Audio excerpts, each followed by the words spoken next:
شي یوه اساسي ستونزه ده په ځینو دوستانو کې، ځکه دوی وخت ناوخت بېهوشه کېږي او په دلیل یې نه پوهېږي.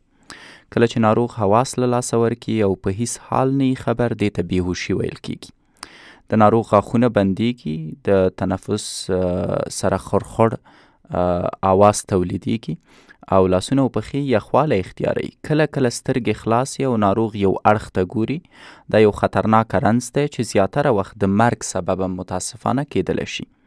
اسباب مختلف دي. د دې رنځ ځانګړی لامل په وینه کې د زهري مادې ګډېدل دي. د ګردو خرابي، سخته ګرمي او ساړه او دماغ ته صدمه رسېدل ناروغ فوري بېهوشه کولی شي. په همدې ترتیب د سر مزمن درد، د سترګو د رڼا کموالی، قبضیت، غوږ کې آواز او د سر چکر د دې ناروغۍ نښې او د دې ناروغۍ د منځته راتلو د ګمان سببونه دي. که چیرته ناروغ په 2 یا 3 ورځو کې په هوش رانشي، نو د وینې د دماغي جریان له کبله کیدای شي چې مرګ واقع شي او مریض مړ شي.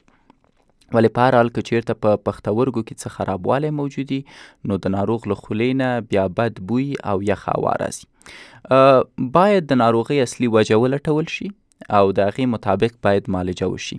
د بېهوشۍ ښه دوا چې دی د ډیکاډرن انجکشن دی یا پیچکاري چې 4 ملي ګرامه باید ځان ته د عضلې له لارې او یا هم د سیرم ډیکسټورس او سودیم کلوراید 1000 سی سی مخلوط سیرم سره یو ځای د ورید له لارې ناروغ ته تطبیق شي. کله چې ناروغ په هوش راشي، نو اصلي علت باید پیدا شي او باید بیا د هغې نه وروسته تداوي وشي. د دماغ او زړه د قوت لپاره مقوي غذاګانې توصیه او مقوي درمل باید ناروغ ته ورکول شي.